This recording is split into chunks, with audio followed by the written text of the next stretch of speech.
Sir ನಮಸ್ಕಾರ. ನಾವು Mandya district Nagamangala taluk ನಮ್ಮದು ನಿಯರ್ ಆದಿಚುಂಚನಗಿರಿ ಮೆಡಿಕಲ್ ಕಾಲೇಜಿಂದ 1.5 ಕಿಲೋಮೀಟ್ರ್ ಆಗುತ್ತೆ, ಮೂಡ್ಲುಮೆಳ್ಳಹಳ್ಳಿ ಅಂತ. ಸರ್ ನಾನು ರೈತ ಕೂಡ ಮತ್ತು ಅರ್ಚಕ ಕೂಡ, ದೇವಸ್ಥಾನದ ಅರ್ಚಕ. ಸರ್ ನಾನು ಕೆಲವು ಉತ್ತಮವಾದ ತೆಂಗಿನ ಸಸಿಗಳು ಕೂಡ ಮಾಡ್ತಾಯಿದ್ದೀನಿ ನಾನು. ಮತ್ತು ನಮ್ಮದೇನಪ್ಪ ಅಂದರೆ ನಿಮ್ಮದು ಟಿಪ್ ಟೂರ್ ಏನು ಹೇಳ್ತೀರಾ, ಟಿಪ್ ಟೂರ್ಗಿಂತ ಡಬಲ್ ಸೈಜ್ ಇದೆ ಸರ್ ನಮ್ಮದು. ನಾಮಂಗಲದ್ದೇ ಇದು, ನಾಮಂಗಲ ನಾಟಿ ತಳಿ ಇದು, ತುಂಬ ಚೆನ್ನಾಗಿದೆ. ಇದು ಕಾಯೆಲ್ಲ ಸರ್ ಸೆಲೆಕ್ಟೆಡ್ ಮರಗಳದ್ದು, ಇದು ಸೆಲೆಕ್ಟೆಡ್ ಕೃಷಿ ಇಲಾಖೆಯಿಂದ ಸೆಲೆಕ್ಟೆಡ್ ಆಗೋ ಮರಗಳು. ಒಂದು ಕಾಯಿ sir 1 kg 1 kg 1.25 kg 1 kg 200 gram ಬರುತ್ತೆ, 800 ಗ್ರಾಮ್ ಬರುತ್ತೆ. ಇದು ನಿಮ್ಮ ಟಿಪ್ ಟೂರ್ ಏನು ಹೇಳ್ತೀರಾ, ಟಿಪ್ ಟೂರ್ಗಿಂತ ಡಬಲ್ ಸೈಜ್ ಇದೆ ಸರ್. ಆಯಿತಾ ಸರ್? ಇದು ಅಷ್ಟೇ ಸರ್. ಇದೆಲ್ಲ ಸರ್ ಇಲ್ಲಿ 15 ಬ್ಯಾಚ್ ಮಾಡಿದ್ದೀನಿ ಸರ್. ಇಲ್ಲಿ 15 ಜನದ್ದು ತೋಟದ್ದು. ನಮ್ಮ ತೋಟದ್ದು ಸರ್ ಬಿತ್ತನೆಗೆ ಬರೋಲ್ಲ, ನಮ್ಮದೆಲ್ಲ ಸೊಸಿ ಮರ ಸರ್. ಇದೆಲ್ಲ ಸೆಲೆಕ್ಟೆಡ್ ಮರಗಳು. ನೀವು ಟಿಪ್ ಟೂರ್ ಅಂತ ಏನು ಹೇಳ್ತೀರಾ, ಟಿಪ್ ಟೂರ್ಗಿಂತ ಒಳ್ಳೆ ಸೈಜ್ ಇದೆ ಸರ್. ಇದು ಟಿಪ್ ಟೂರ್ಗಿಂತ ಒಳ್ಳೆ ಸೈಜ್ ಇದೆ. ಮತ್ತು ಬನ್ನಿ ಸರ್, ಇದು ನೋಡಿ ಸರ್, ಇದು ಅಷ್ಟೇ. ಇದು ಒಬ್ಬರು ತೋಟದ್ದು ಸರ್. ಇದು ಒಬ್ಬರು ತೋಟದ್ದು, ಮತ್ತು ಇದು ಒಬ್ಬರು ತೋಟದ್ದು. ನಮ್ದು ಏನಪ್ಪ ಅಂದರೆ ಎಳ್ನೀರಿಗೂ ಕೂಡ ಬರುತ್ತೆ, ಕಾಯಿಗೂ ಕೂಡ ಬರುತ್ತೆ, ಕೊಬ್ಬರಿಗೂ ಬರುತ್ತೆ ಸರ್. ನಮ್ಮದು 3 ವೇ. ಇದು ನೋಡಿ ಸರ್, ಇದೆಲ್ಲ ಒಬ್ಬೊಬ್ಬರದ್ದು ಒಂದೊಂದು ತೋಟದ್ದು ಸರ್. ಸಪ್ರೇಟ್ ಹಾಕಿದ್ದೀವಿ. ಇದೆಲ್ಲ ಸರ್ ಒಂದು ಕಾಯಿ ಕೂಡ ಇದು 600 ಗ್ರಾಮು 700 ಗ್ರಾಮು 800 ಗ್ರಾಮ್ ಬರುತ್ತೆ. ನಿಮ್ಗೆ ಎಳ್ನೀರಿಗೂ ಚೆನ್ನಾಗಿರುತ್ತೆ, ತೆಂಗಿನಕಾಯಿಗೂ ಚೆನ್ನಾಗಿರುತ್ತೆ, ಕೊಬ್ಬರಿಗೂ ಚೆನ್ನಾಗಿರುತ್ತೆ ಸರ್. ಇದು ಸರ್ ಇದೆಲ್ಲ ಎಬವ್ ಈ ಏಜು ಸರ್. ಇದ್ರದ್ದು ಏಜು ಒಂದು 45 ವರ್ಷದಿಂದ 110 ವರ್ಷದ ಗಂಟಲು ಇದೆ ಸರ್. 45 ವರ್ಷ, 50 ವರ್ಷ, 60 ವರ್ಷ, 70 ವರ್ಷ. ಆಮೇಲೆ ಸರ್ ಇಲ್ಲೊಂದು ಹೊಸ ತಳಿ ಒಂದು ಮಡಗಿದ್ದೀನಿ ಸರ್. ಇದು ನೋಡಿ ಸರ್, ಇಲ್ಲೊಂದು ಹೊಸ ತಳಿ ಇದೆ ಇದು ಸರ್. ಇದು 110 ವರ್ಷದ ಮರ ಸರ್. ಇದು ನಮ್ಮ ಸ್ನೇಹಿತರು ಯಾರೋ ರೈತರು ಕೊಡ್ರಿ, ಇದು ತುಂಬ ಒಳ್ಳೇದಿದೆ ಅಂದ್ಬಿಟ್ಟು ಸರ್ ಒಂದು 800 ಕಾಯಿ ಕೊಟ್ಟಿದ್ದಾರೆ ಸರ್. ಇದು 110 ವರ್ಷ. ಇದು ವಿತೌಟ್ ನೀರಾವರಿ, ಮಳೆ ನೀರಿನ ಆಧಾರದಲ್ಲಿ ಬರುತ್ತೆ, ಒಳ್ಳೆ ಫಲ ಬಿಡುತ್ತೆ ಸರ್. ನಾನೇ ಹೋಗಿ ಕೆಡಿಕ ಬಂದಿರೋದು ಸರ್. ಕೊಬ್ಬರಿ ಏನು ಇಳುವರಿ ಬರುತ್ತೆ ಸರ್?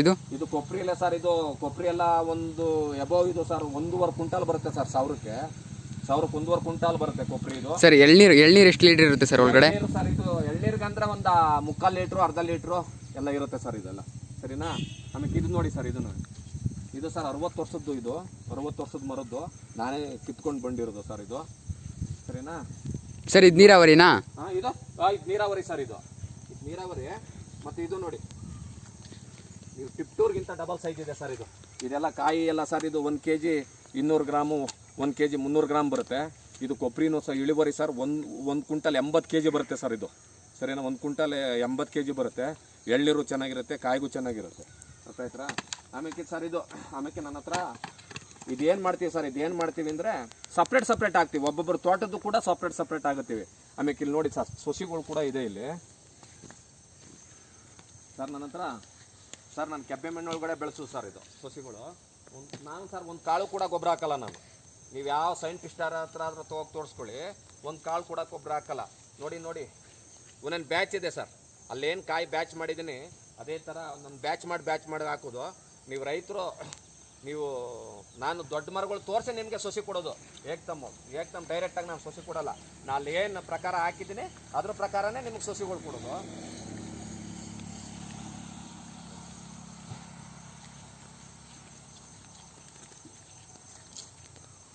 ನೋಡಿ ಸರ್,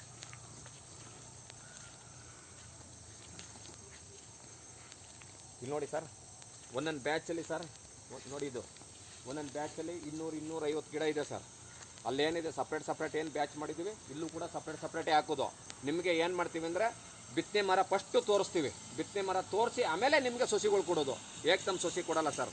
ದಯಮಾಡಿ ರೈತರುಗಳು ರಸ್ತೆ ಬದಿಲಿ 100 ರೂಪಾಯಿಗೆ 2 ಮಾರ್ತಾರೆ ಅಂತ ತಗೊಳ್ಬೇಡಿ ಸರ್. ಒಂದು ಸೊಸಿ ಮಾಡಬೇಕು ಅಂದರೆ ಒಂದು ಕಾಯಿ 25 ರೂಪಾಯಿ ಬೀಳುತ್ತೆ ಸರ್. ಒಂದು ಕಾಯಿ ಒಂದು ಸೊಸಿ ಮಾಡಬೇಕು ಅಂದರೆ 60 ರೂಪಾಯಿ ಚಾರ್ಜ್ ಬೀಳುತ್ತೆ. ಸರಿನಾ? ನಿಮ್ಗೆ ಯಾವುದೇ ಕಾರಣದಿಂದ 100 ರೂಪಾಯಿಗೆ 2-3 ಸೊಸಿ ತೊಗೊಂಡು ನೆಡಬೇಡಿ. ದಯಮಾಡಿ ಹೇಳ್ತೀನಿ ಕೇಳಿ. ನಾಳೆ ನೆಟ್ಟಿ ಕಮ್ಮಿ ದುಡ್ಡೊಂದು ಸೊಸಿ ತಗೋಗಿ ನೆಟ್ಟಿ ನಾಳೆ ಫಲ ಬಿಡ್ದೋದಾಗ ಭಾಳ ನೀವು ಸಫರ್ ಪಡ್ತೀರಾ. ದಯಮಾಡಿ ನೋಡಿ ಸರ್. ಈ ಸೊಸಿಗಳಿಗೆ ಎಷ್ಟು ವರ್ಷ ಆಗಿದೆ ಸರ್? ಅಲ್ಲೇ ಸರ್ ಈ ಸೊಸಿಗೆ ಎಷ್ಟು ವರ್ಷ ಆಗಿದೆ ಸರ್? ಸೊಸಿಗೆ ಸರ್ ಇದು 14 ತಿಂಗಳು ಸೊಸಿ ಸರ್. ಇದು ಫಲ 4 ತಿಂಗಳಲ್ಲಿ ನೆಡ್ಬೋದು ಇದನ್ನ ಸರ್. ಇದು ಎಷ್ಟು ವರ್ಷಕ್ಕೆ ಫಲ ಬಿಡುತ್ತೆ ಸರ್? 3.5 ವರ್ಷಕ್ಕೆ ಫಲ ಬಿಡುತ್ತೆ ಸರ್. ಇದು ನಮ್ಮ ಹತ್ರ 15 ತಿಂಗಳು. ಇದು 15 ತಿಂಗಳಾದ್ಮೇಲೆ ನಿಮ್ಮ ಹತ್ರ 3.5 ವರ್ಷ ಒಂದು 15, ಅಲ್ಲಿಗೆ 5 ವರ್ಷ ಆಗುತ್ತೆ ಸರ್. ಸರ್ 5 ವರ್ಷ ಖಂಡಿತ ಫಲ ಬಿಡುತ್ತೆ. ತುಂಬ ಚೆನ್ನಾಗಿದೆ ಸರ್. ಇದೆಲ್ಲ ಅಲ್ಲೇನು ವೆರೈಟಿ ಮಾಡಿದ್ದೀನಿ ಆ ಥರ ವೆರೈಟಿ ಸರ್. ಆಮೇಲೆ ನೆಕ್ಸ್ಟು ಸರ್ ನೀವು ನೋಡಿ ದಯಮಾಡಿ ರಸ್ತೆ ಬದಿಲಿ ತೊಗೊಳ್ಳೋದು ಬಿಡಿ. ನೀವು ನನ್ನ ಹತ್ರ ತೊಗೊಳ್ಳೇಬೇಕಂತೇನಿಲ್ಲ, ಯಾರ ಹತ್ರ ತೊಗೊಳ್ಳಿ ಸರಿನಾ. ಫಸ್ಟು ಆ ದೊಡ್ಡ ಮರಗಳು ಕೇಳಿ, ಅವರು ಯಾರೇ ಸೊಸಿ ಹಾಕಿರಲಿ ನಿಮ್ಮ ದೊಡ್ಡ ಮರ ಎಲ್ಲಿದೆ, ನಿಮ್ಮ ಬಿತ್ತನೆ ಹೆಂಗೆ ನಿಮ್ದು ಇಳುವರಿ ಹೆಂಗೆ ಬರುತ್ತೆ ಏನು ಅಂತೆಲ್ಲ ಕೇಳಿ ವಿಚಾರಿಸಿ ನೋಡಿ ಸರಿನಾ. ಏಕ್ ದುಡ್ಕೋಕೆ ಹೋಗ್ಬೇಡಿ, ರಸ್ತೆ ಬದಿಲಿ ಮಾರ್ತಾರೆ ಅಂದ್ಬಿಟ್ಟು ತೊಗೊಂಡು ಅಧ್ವಾನ ಆಗಬೇಡಿ ಸರಿನಾ. ಒಂದು ಸೊಸಿ ಸರ್, ಒಂದು ಸೊಸಿ ಇದನ್ನು ಮಾಡಬೇಕಂದ್ರೆ ಸರ್ 65-70 ರೂಪಾಯಿ ಬರುತ್ತೆ ಒಂದು ಸೊಸಿ ಖರ್ಚು. ನೀವು ರಸ್ತೆ ಬದಿಲಿ 100 ರೂಪಾಯಿಗೆ ಎರಡು ತೊಗೊಳ್ತೀರಾ? ತಗೊಳಕ್ಕೆ ಹೋಗ್ಬೇಡಿ. ಏನು ನನ್ನ ಹತ್ರ ತೊಗೊಳ್ಳಿ ಅಂತ ನಾನೇನು ವೀಡಿಯೋ ಮಾಡ್ತಾಯಿಲ್ಲ, ವೀಡಿಯೋ ಮಾಡಿ ಆಗ್ತಾಯಿಲ್ಲ. ನೀವೇ ಒಂದು 100 ಕಾಯಿ ತೊಗೊಳ್ಳಿ ರೈತರ ಹತ್ರ, ದೊಡ್ಡ ಮರದ ನೀವೇ ಕಳಿಸ್ಕೋಗಿ ನೀವೇ ಒಟ್ಲಾಕೊಳ್ಳಿ, ನೀವೇನು ಮಾಡ್ಕೊಳ್ಳಿ. ದಯಮಾಡಿ ನಾಳೆ ನೆಟ್ಬಿಟ್ಟು ನೀವು ತಮಿಳ್ನಾಡು ಸೊಸಿ ಅಲ್ಲಿದ್ದು ಸೊಸಿ ಇಲ್ಲಿ ಸೊಸಿ ನೆಟ್ಬಿಟ್ಟು ಅಧ್ವಾನ ಆಗಬೇಡಿ ದಯಮಾಡಿ. ರೈತರು ತೆಂಗು ಬೆಳೆಗಾರರು ಒಂದು ಸ್ವಲ್ಪ ಗಮನವಿಟ್ಟು ಕೇಳಿ ಸರಿನಾ. ಕೇಳ್ಕೊಂಡು ಈ ಥರ ಮಾಡಿ ಸರ್ ಸರಿನಾ. ಸುಮ್ಮನೆ ಯಾವ್ಯಾವ್ದು ಸೊಸಿ ನೆಟ್ಟಿ ಅಧ್ವಾನ ಆಗ. ಸರ್ ಇದಕ್ಕೆ ಗೊಬ್ಬರ ಏನು ಹಾಕಿಲ್ವ ಸರ್? ಗೊಬ್ಬರ ಸರ್ ನ್ಯಾಚುರಲ್ ಆಗಿ ಬೆಳೆದ ಸರ್ ಇದು. ಒಂದು ಕಾಳು ಗೊಬ್ಬರ ಹಾಕಿಲ್ಲ, ನೀವು ಎಲ್ಲರೂ ಬೇಕಾದ್ರೆ ಚೆಕ್ ಮಾಡ್ಕೋಬೋದು. ಒಂದು ಕಾಳು ಕೂಡ ಗೊಬ್ಬರ ಹಾಕಿಲ್ಲ ಇದಕ್ಕೆ. ನೀವೆಲ್ಲರ ತಗೋಗಿ, ನೀವು JKVK ವಿಜ್ಞಾನಿ ಹತ್ರನೇ ಬೇಕಾದ್ರೆ ತಗೋಗಿ ತೋರಿಸ್ಕೊಳ್ಳಿ. ಒಂದು ಕಾಳು ಗೊಬ್ಬರ ಹಾಕಿಲ್ಲ ಸರ್, ನ್ಯಾಚುರಲ್ ಆಗಿ ಬೆಳೆದಿರೋ ಸರ್ ಇದು. ಆಗ್ಬೋದಾ ಸರ್? ನೋಡ್ಕೊಳ್ಳಿ. ತುಂಬ ಟ್ಯಾಂಕ್ಸ್ ಸರ್. ನೋಡಿ ನನ್ನ ಹತ್ರ ತೊಗೊಳ್ಳೇಬೇಕು ಅಂತೇನಿಲ್ಲ, ನೋಡಿ ಸರಿನಾ. ನೋಡಿಕೊಂಡು ತೊಗೊಳ್ಳಿ ಸರ್. ಓಕೆ ಸರ್, ಧನ್ಯವಾದ ಸರ್.